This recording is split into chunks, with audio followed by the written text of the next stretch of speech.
So what's up guys, welcome back again to another vlog. So kahapon nga kinuha namin sa Lemery yung owner.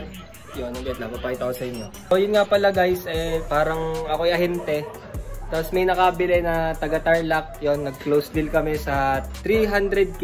Yun, tapos kahapon nga kinuha namin yung owner kasi sa amin ni Papa tuloy ng gawa yung binili ng may-ari. So yun, tingnan natin guys kung anong papalitan natin. Yan, ito yung owner na yun guys. Ito yung binidyohan namin ni Daxe sa Lemery. Nandito nga pala si Gian.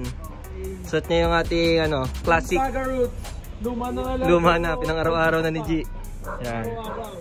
So ang issue nga pala ito guys, sira yung isang stud. Ito. So, papagawa yan, kasama yun sa papagawa.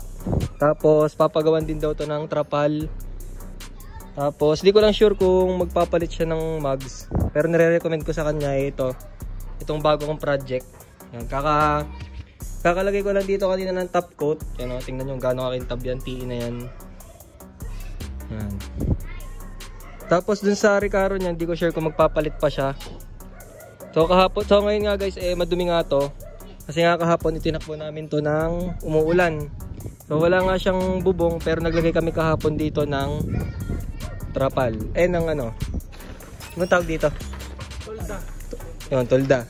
Para di mabasa. Tapos yung muffler nga niya, papapalitan natin. So meron nga pala akong ginawa guys sa drawing dito nung kanyang muffler. So papamodify natin yung muffler niya kasi gusto nung may-ari. Yung tunog nito ay kagaya nitong isa. Itong red top. Yan. Yun ang gusto niya tunog. Pero di niya ma-achieve yung ganyan tunog kasi 4AG red top yon. Ito naman kanya. Itong kanya ay 4K engine lang. Yan. Patingin nga.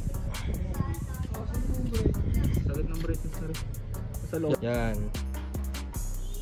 Yan yung sukat na gusto. Para lang siyang scab. Pero wala siyang fiber sa loob. So dahil madumi nga yung owner, ating lilinisan siya. Sakto nga kanina dumating ito. So, galing sa TikTok. Binili namin. Pew pew pew. Yan guys, hindi ko na siya sinabon pero malinis na siya. Hindi ko na nagamit yon. Hawak ni Gian. Yan. So picturean muna natin siya para kapag ginawa natin siya, meron tayong before and after. Pipicturean ko lang ng isa. 3, 2, 1.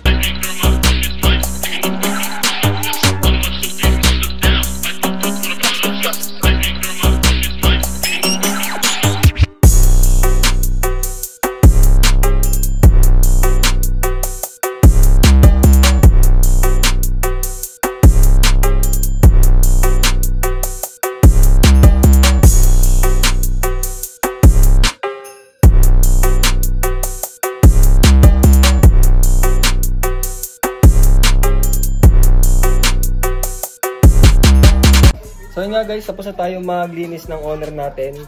So bukas, sana tapos na yung pinagawa nating muffler para may pakabit na natin siya dun sa tamiya ni Boss Jarwin.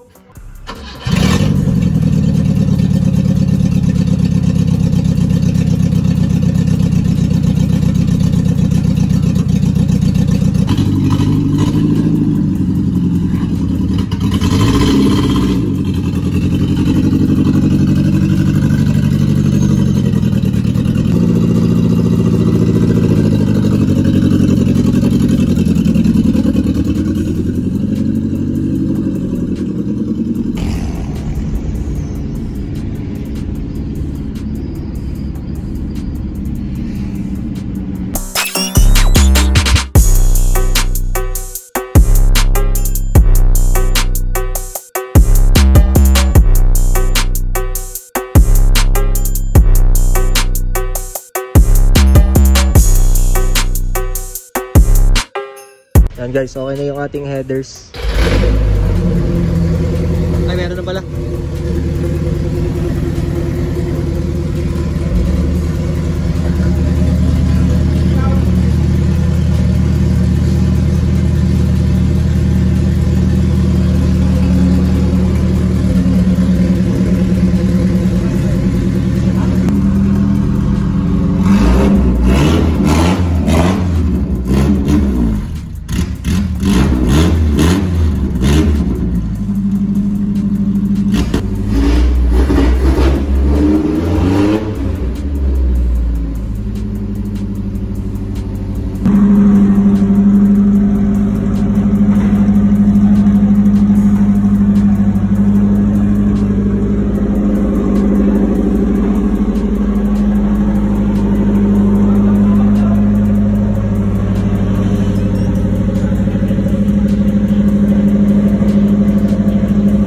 Ayos guys yung tunog nito.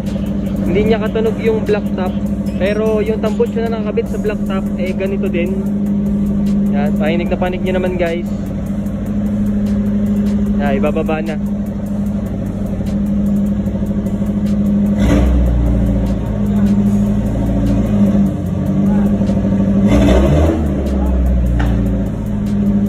Yan guys, ito nga pala yung tunog ng muffler. Hindi ko na siya masyadong naparinig sa inyo nung nasa tambutsuhan. Ito yung idle niya.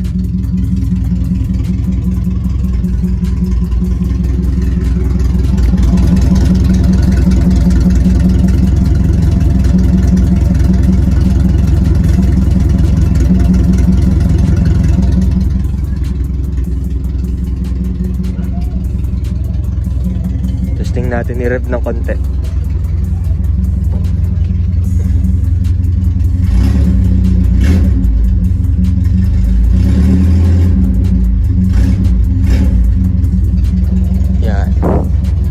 Diba, ayos lang yung tunog niya. Hindi siya ganun ka sobrang ingay. Kagaya ng mga 4AG. Yan.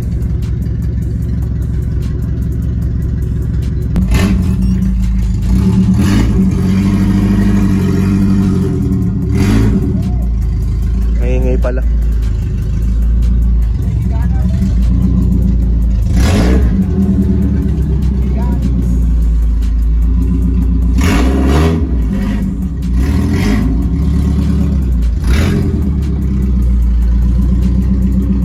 So yun nga guys, tapos na natin siyang pakabitan ng headers, pati yung ating modified na exhaust. Yun. So guys, pwede kayong bumili sa amin nun. So ang gagawin ko lang, pag bibili kayo sa amin, edi papagawa ko dun. Tapos ipapaship ko sa inyo. Yun.